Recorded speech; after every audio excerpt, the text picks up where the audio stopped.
Good afternoon, ladies and gentlemen. I'd like to welcome you to the 2022 IAEI annual meeting of the membership. My name is David Williams. I'm the 2022 International Chairman of the Board of Directors. First of all, I'd like to congratulate and give a warm welcome to our new board members that were elected on October 17th. Enforcer position, Carrie Helberg, business professional, Martin Jack, financial specialist, Jason Booth. Surely, as we go around the room, they'll introduce themselves as well. We have nearly all the IAEI Board of Directors in attendance today, along with President and CEO Rudy Garza, and many of the directors, department directors, and staff of the International Association here in Richardson, Texas. We're going to have the Board of Directors introduce themselves, starting in the far corner with Mr. Ken Masters. Ken Masters, I represent secretaries on the Board of Directors.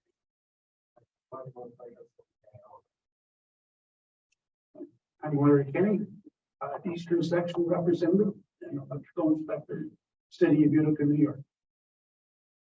Floyd Thomas, Northwestern Section Representative, Electrical Inspector, City of Burley, Idaho. David Humphrey, representing the Southern Section, Electrical Plan Review Engineer for the County of Henrico, Virginia. Rudolph Garza, I am the President and CEO of IAEI. Again, I'm David Williams from the Michigan chapter, representing the Western Section, and currently serving as the International Board Chair. Thomas Dimitrovich, Eden, West by God, Virginia chapter, Education Chair. Tim McClintock, and I'm with the Western Section located in Ohio. I'm also with NEMA as the Midwest Field Rep, and I am the non-enforcer member on the board. Good afternoon, ladies and gentlemen. My name is Daniel Langlois. I am with CSA Group. I represent the IAEI Canadian section on the International Board and currently the chairman of our Finance Committee. Carrie Helberg, the new enforcer position on the board, and I am the Secretary Treasurer for the Illinois chapter and Electrical Inspector for Argonne National Lab. Jason Booth, I am filling the role of financial specialist, CPA, MBA, retired oil industry guy. Thank you, everyone. We also have three board members. Oh, wait, Jim Rogers. I don't know if you can get Jim to come on. Good afternoon, Jim Rogers, Secretary, Eastern Section, and Secretary Representative to the board, one of two, and Electrical Inspector in the town of Oak Bluffs. Thank you, Jim. There are three members that are not in attendance today. That's Enforcer Representative Michael Savage, non-enforcer Representative Mike Forrester, and business professional Martin Jack. Again, thanks to everyone for joining us today, taking a part of your day for this important meeting. I also want to thank the international staff and directors for all the work that they do, for being here today. And it's amazing how much work is accomplished by this small staff that we have at the international office. At this time, we would normally go to our nominating committee report, but he's not here. So, Jim, are you ready to go ahead and move forward to your international secretary report? Yes, I can do that. The 6 section secretaries historically always meet on an annual basis to discuss the business of the board of directors and the common issues that are shared amongst all of the 6 sections of IAEI. We had that meeting on Thursday, October 27th, 2022 at 10 a.m. It was a Zoom meeting. And these are the items that were discussed at that meeting. I'm going to add a little bit to this too. Roll call was given. Present at the meeting were Jim Rogers, Tom Moore, Ken Masters, David Sanchez, Tim Pope, and Joe Andre. Also present were IO staff members, Kathy Higgs and Michelle Hutton. And I want to take a minute to thank Kathy and Michelle. They do tremendous amount of prep work for the secretaries and help to keep us organized with the information that comes in all across IAEI. So the floor, as is customary, we have to nominate each year a chairman and a vice chair for the secretaries. The floor was open to nominations. For chairman first, it was moved, seconded, and voted for Jim Rogers to be elected as the chairman. We then opened the floor for the vice chairman. And it was moved, seconded, and voted for Ken Masters to be elected as the vice chairman to the secretaries. We then went over a discussion on the past practices and how they had to change a little bit with the restructure of the international bylaws, which I'll be talking about a little bit more in a minute. Only 2 secretaries. It used to be all 6 secretaries served on the International Board of Directors. That is no longer the case. Only 2 that are elected by the other secretaries serve on the IO Board of Directors. Because of that, the process for meeting has to be after the section meetings to make sure that the secretaries present were elected as secretaries at their various sections, and prior to the board meeting, so it can be determined which 2 secretaries will be members of the IO board. That being the case, that's where we had that election. Was then moved and seconded, so now we had the chair and the vice chair. Now we had to vote for which 2 secretaries would serve on the board.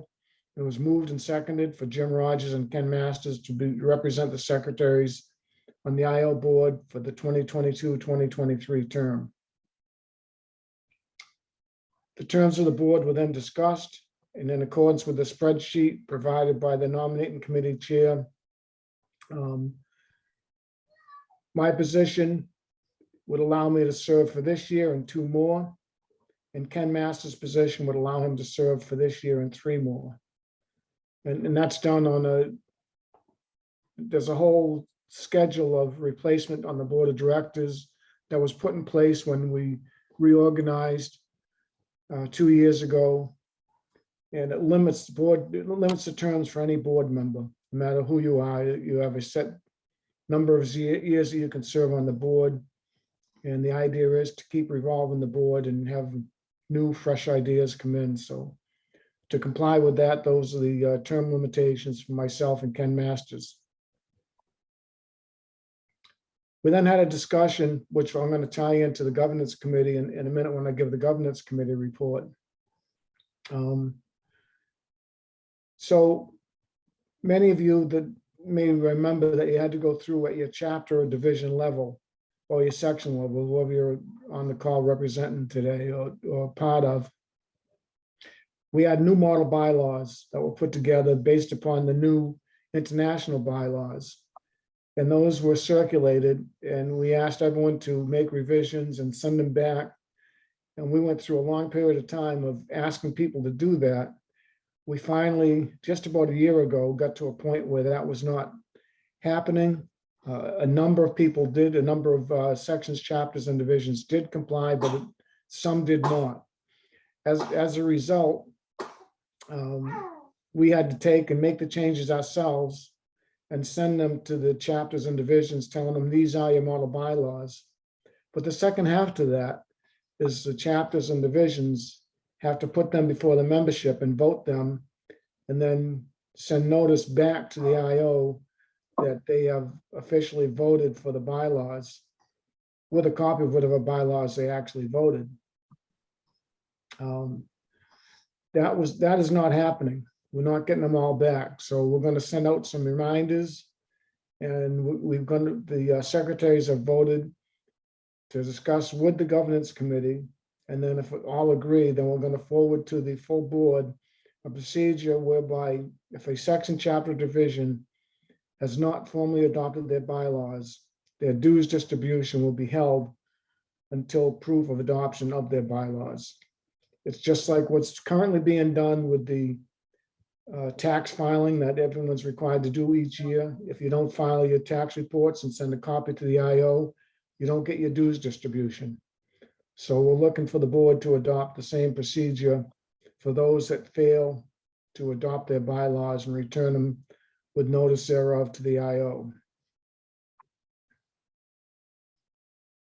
And the last thing on that issue was, once that is done, we do need the secretary of the section, chapter, division, because in accordance with the international bylaws and previous operating rules, it's a secretary treasurer or secretary, if you have a secretary and a treasurer, responsible for official communication from the section, chapter, division to the IO.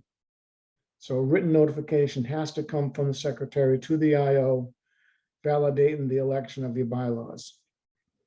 I'm going to go from there and see if I can. There we go. I'm going to move right into the governance committees. The governance committee is a standing committee established under the new international bylaws. It's appointed by the chair of the international board. And for this year, the governance committee consisted of the 6 secretaries, plus Mike Savage and Tim McClintock.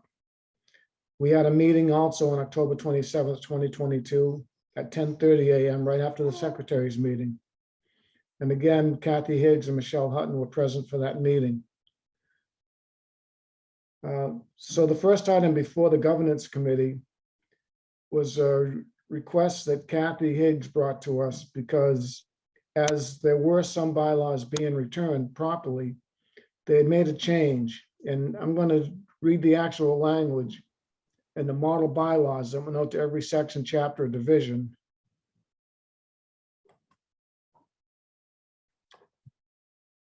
You can see right there, Article 2, Section 1, the very last sentence. Upon dissolution, all assets shall be distributed to IAEI.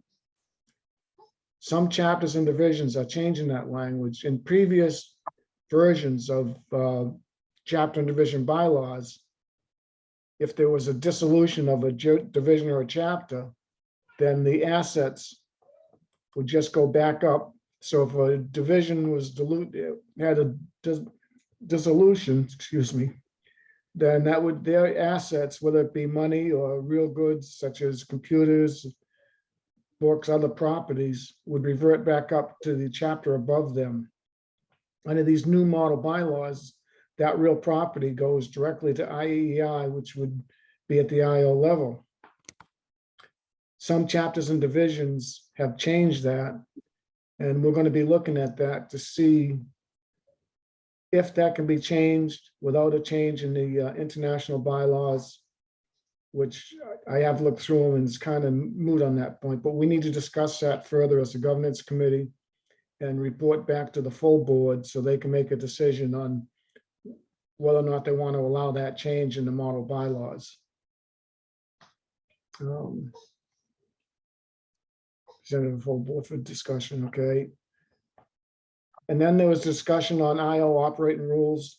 There are some operating rules on the, I'm trying to remember the page on the website, governing documents or something like that. Anyway, there's a page, if you go right on the IO website, you can look at all the documents of the IO, the bylaws, some operating rules, but it was discussed, and Kathy had discussed it with the IO board council.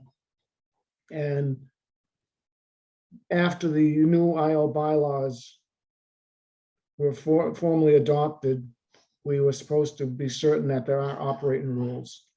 So at the request of the governance committee, we're going to be looking at those operating rules in conjunction with the CEO and board council. And if we determine that we need new operating rules, the governance committee will construct such and report them back to the full board for review and acceptance. To that event, we've already scheduled a series of meetings to work on that. And let me see, the last item, the governance committee agreed with the secretaries on presenting the board with the request to hold back dues for reimbursement if you haven't submitted your bylaws. So that was accepted by both the secretaries and the governance committee. And it's one of the issues I've lost here that we want to. Oh yeah, so and at the recommendation of the board chair. Sorry, I just lost my place. At the recommendation of the board chair, we're also going to look at formalizing the makeup of the governance committee in years going forward. As far as the number and whether or not the secretaries are automatically on the governance committee, that will be reviewed by the governance committee and submitted to the full board for review and either acceptance or denial. And I believe that's all I have. I'm more than happy to answer any questions that anyone. Does anybody have any further questions for Jim? I appreciate, Jim, your report and also the work of the secretaries and the governance committee. Appreciate it. Thank you. So that'll take us to move over to the nominating committee report and the election result from Chairman Miller Calendar. Thank you, Mr. Chairman. My committee consisted of Floyd Thomas, Michael Forrester, and myself. We met through emails and phone conversations on the telephone. We sent out the advertisement to look for candidates. We received 5 qualified enforcer. 1 was not qualified. We received 1 financial and 2 for the professional specialist. Want to remind the members that the specialist positions are not necessarily IAEI members. They're members of the communities that can help us and advise the board and advice toward helping this association. The result came back after all the bios were submitted. The membership voted on it. We accepted Carrie Hilbert as our enforcer member, Jason Booth as our financial specialist, and Martin Jack as our professional specialist. I want to thank all of you that participated in this endeavor. And this is a membership thing. We want to make sure if you have information, get it to your fellow members so we can be a membership-driven association. I want to thank everybody who participated. I think things went well. We're looking to keep getting this out ahead of time so everybody has an opportunity to see this and be involved. Thank you. Thanks, Rick, and thanks for all the membership that participated in the election. This moves us on the agenda to the chairman's report. Again, thanks to all the board members for being here today and for serving the membership and for the work that they've accomplished this year. Thanks again to the staff and the directors for your work and dedication for our association. The IAEI is a premier educational leader for the electrical industry and especially the electrical enforcement community. The main reason that our association exists is to support our membership, and the board is dedicated in keeping the IAEI as the voice of the electrical inspector. We've been around since 1928 and will continue for years to come. As Jim mentioned, the bylaws was a huge endeavor, and I want to thank the governors committee chaired by Jim Rogers and all the section, chapters, and division secretaries, along with the IAEI staff, Michelle Hutton and Kathy Higgs, for their diligent efforts in revising all the section, chapter, and division bylaws. In 2019, the IAEI voted to revise the international bylaws, and this is the final piece needed to getting all of the bylaws up to date. Wasn't an easy task, and I want to thank everyone involved for making this effort possible. Code making panels. The Codes and Standards Committee, chaired by David Humphrey, received about 20 applicants for the code panel pool. During the section meetings, we asked those attending to consider this great opportunity to serve the IAEI membership as the National Electrical Code panel member. We ended up with over 30 candidates, actually nearly 40, and have offered new openings to 10 of our people, of those in the pool. And we also made additional code panel assignment changes to about 6 current code making panel members.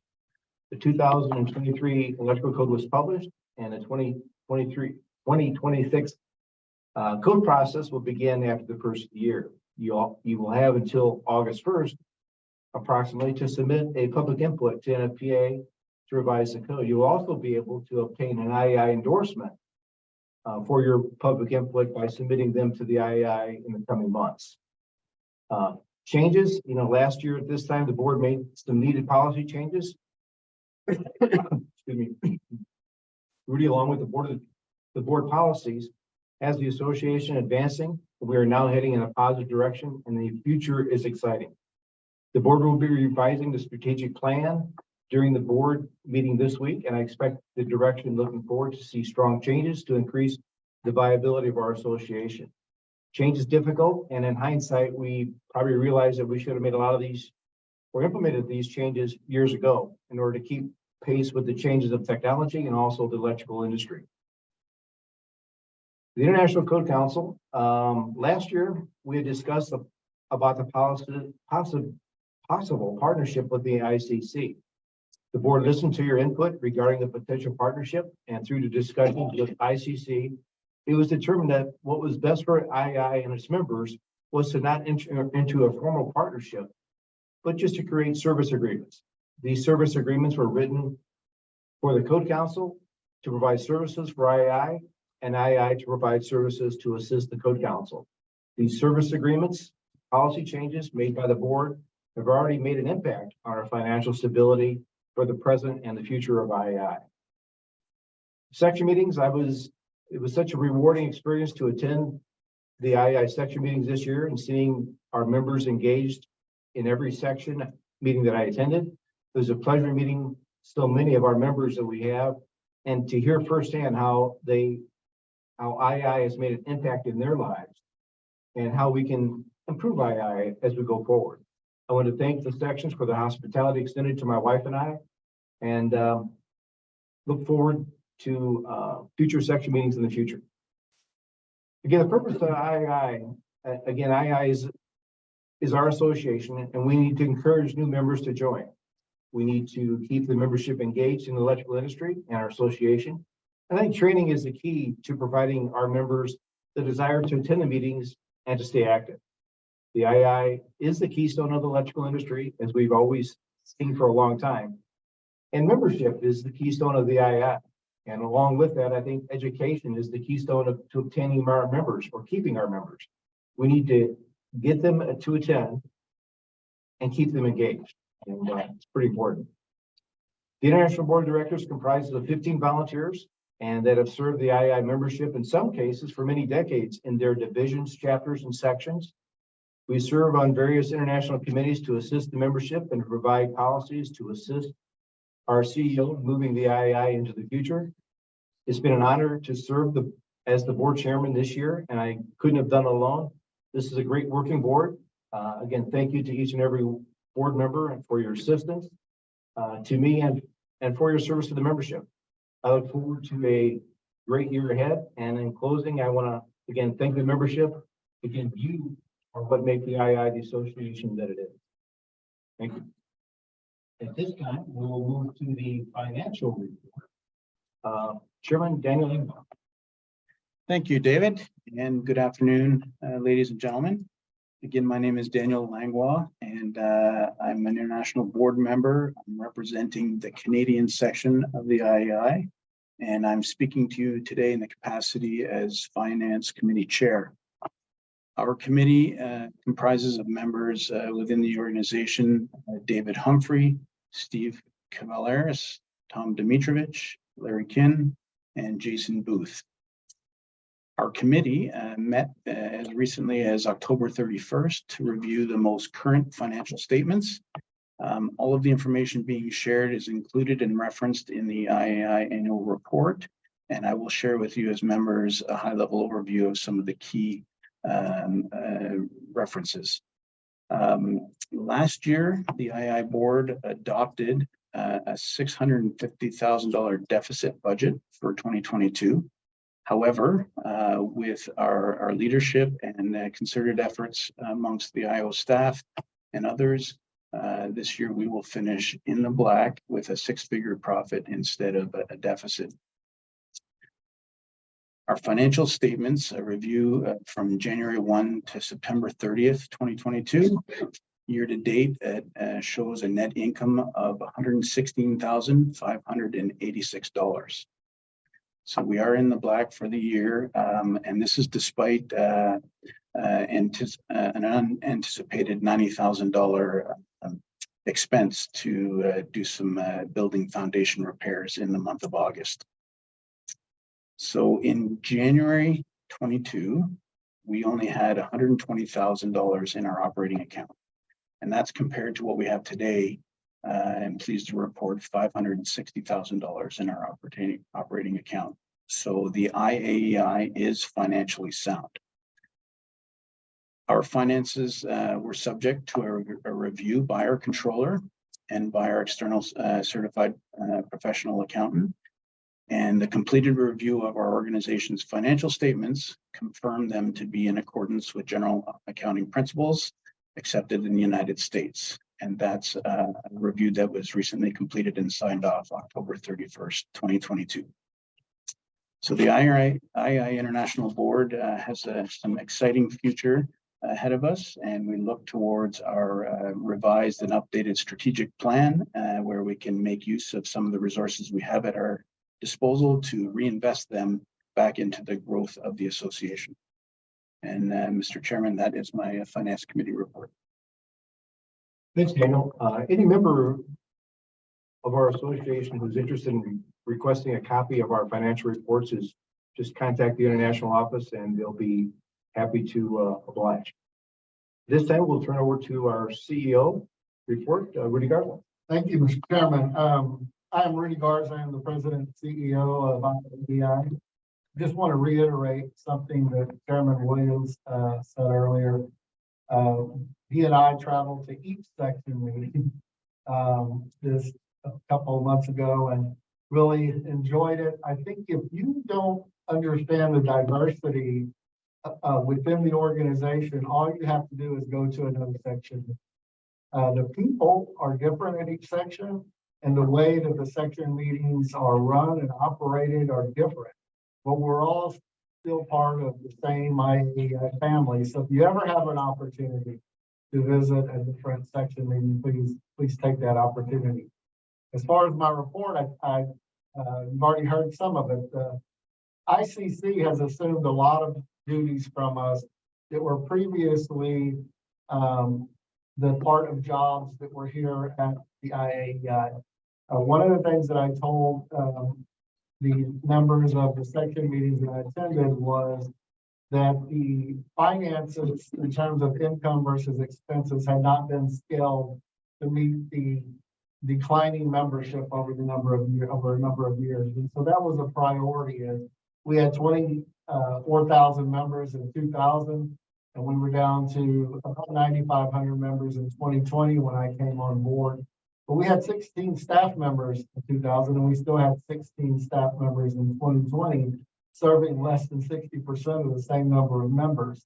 So the scaling needed to take place so that we could reduce our operating expenses without depleting our services to our members. And really the only way that we could figure out to do that was to undertake searching for a partner, as Mr. Williams said, to help us assume some of those duties in exchange for something that we could offer the other organization. And after a lot of searching, we came up with the ICC proposal, and it was accepted by the board, and that transition has taken place. I think when you look at how much has occurred since we signed that agreement in March to where we are now, it is a lot. It is a lot of things that have transpired in the past 6 or 7 months, and I'm going to give you a quick list. One of the things is they've assumed our social media responsibilities. ICC is now typesetting our magazine. They're offering graphic arts design services for us. They're actually distributing our electronic newsletter to all of their members, which gives us a lot of exposure to building officials. We also took our entire stock of publications out of our warehouse here, and we shipped them to their warehouse, and they are actually shipping out those publications on our behalf. One other thing is we are offering a joint certification program in the near future on renewable energy, along with ICC. And we're also going to be offering a certified learning achievement program for electrical inspectors through ICC. In addition to that, we are going to a joint certification program for our electrical inspector program. Our in-house program will stay the same, but our general electrical inspector 1 and 2 and plans review will be transferred over to ICC, and they'll be administering that program. And so what happens is ICC already has 7,000 certified electrical inspectors. We have roughly 1,000. So now their 7,000 certified electrical inspectors will also be part of our electrical inspector certified family, and that's a huge gain for us. Let me scroll down. Going into 2023, some of the commitments we've already begun discussing with ICC is they have committed to buying booths and having a presence at our section meetings, at all of our section meetings. The other thing is that they're going to continue to buy and resell our books from us. So they will buy books from us, our publications in bulk, and then resell them. And that allows us an opportunity to have good cash flow into the organization. Probably the biggest thing that's going to occur next year that's brand new to us is ICC has agreed to host electrical training put on by IAEI, actually as an IAEI event at their spring and fall meetings. And they are going to help us market it. They're going to provide the facility. They're already going to be having the meeting. And they're going to be marketing it to their 7,000 certified electrical inspectors, which is a market that we have been desperately trying to tap into. And now we're going to have that opportunity. And hopefully we'll be able to have some of those attendees that come to these trainings through ICC join IAEI. We're also talking about having a roundtable of CEOs with all of our industry partners. We know we have a lot of partners in the electrical industry, there's NEMA, NFPA, all these other partners. But the CEOs have never sat down and talked about how we can share information and work together and not necessarily duplicate services, but take advantage of what one of the other organizations is doing. So we're planning on having some type of roundtable and entitling it the electrification of the U.S. and inviting all the CEOs to sit down. One other thing ICC is we're hoping to do, it's going to be a complicated process, is we're hoping to develop some type of dual membership program with ICC. So IAEI and ICC would offer some type of a dual membership that offered a benefit if you join both organizations. You've already heard about our financial standing. Honestly, in January of this year, I was walking on eggshells. We did only have $120,000 in our operating account. I'm happy to say, as Daniel mentioned, we have over 550. And my projections, along with our controller, are that by the end of the year, we'll probably have close to $650,000 in cash that we can utilize next year for new programs. The publications, as y'all know, our analysis of change came out this year. There was change. It looks different, it feels different, and it reads different.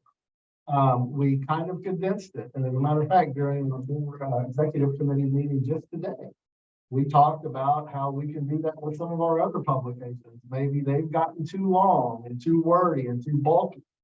And with the acceptance of our new slimmed down analysis, maybe that's a direction we can go with some of our other publications, and we're going to be pursuing that next year. We're also going to be undertaking some type of a marketing program from the IO to help with membership. We already have a lot of materials that sections, divisions, and chapters can use to attract new members on our website. But there's been some talk about maybe the IO initiating some membership activities trying to attract new members from the international level. So we're going to be exploring that also in the near future.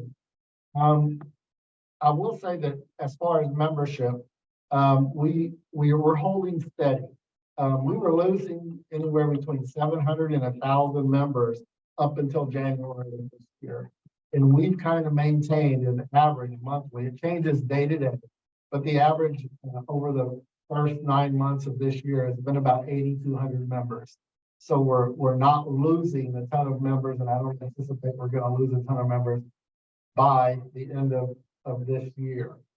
As far as change goes, we know we've undergone a lot of change in the past year, or actually since January, February, a lot of stuff has happened. But I just want to let you know that in order for this organization to continue to evolve with the times, we will be making some more changes.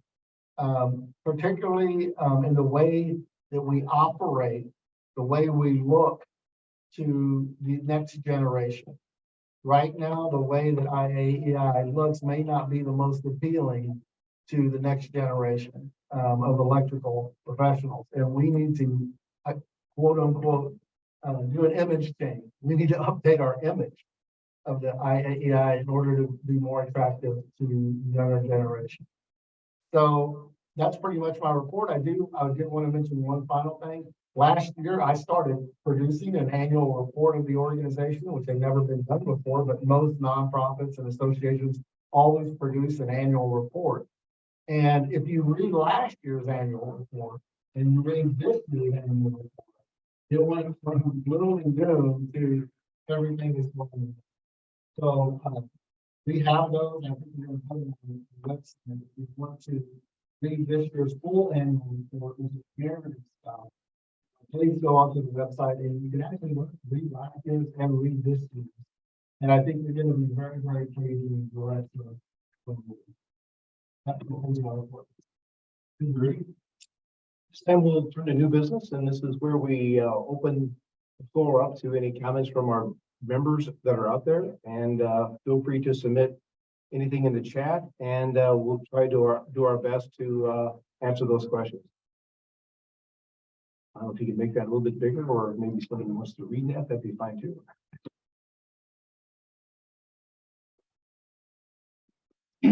I'll read it. For the purpose of IAEI training and publication sales, has resolution been reached with NFPA legal regarding IAEI's continued use of NFPA intellectual property extractions from the NEC and other NFPA codes and standards? I can answer part of that. I think that one of the misconceptions of membership that I heard repeatedly is that we're the only ones who NFPA has restricted from using any of their code language. Nothing could be further from the truth. They are the rightful owners of their code language. They have rights to it, and they have the right to choose who they allow to use it. It's completely their prerogative. The direction that they've moved in the past few years has to bring all that in-house. We are not the only organization out there. We actually have some organizations that we work with that have also been denied the opportunity to use code language in their publication. And so, but we did open up another door, and I'll let you talk about it. Yeah, the 2023 code was published on September 1st, and it's been available on NFPA Link since then. And it's a great tool. Every electrician or anybody in the electrical industry should have NFPA Link. It's a great tool. You can even access if you join Link, which is a very inexpensive option. You can actually obtain all of NFPA standards, and you can get the National Electrical Code editions up to, I think, 2008 code, and they're going to continue further. In our analysis program, the PowerPoint we were able to provide links on those pages, so you could click on the link of the PowerPoint and would take you to NFPA Link to give you the full documentation of what the code says. We really weren't able to do that in previous without Link, and it sure makes it a lot easier and better for any seminar that you're doing, because there's quite often that you can explain what you think is in the code or maybe show small snippets of it, but with NFPA Link, it takes you directly to that NFPA Link page, and you can review those sections right there. It's a great tool. Is there any additional comments?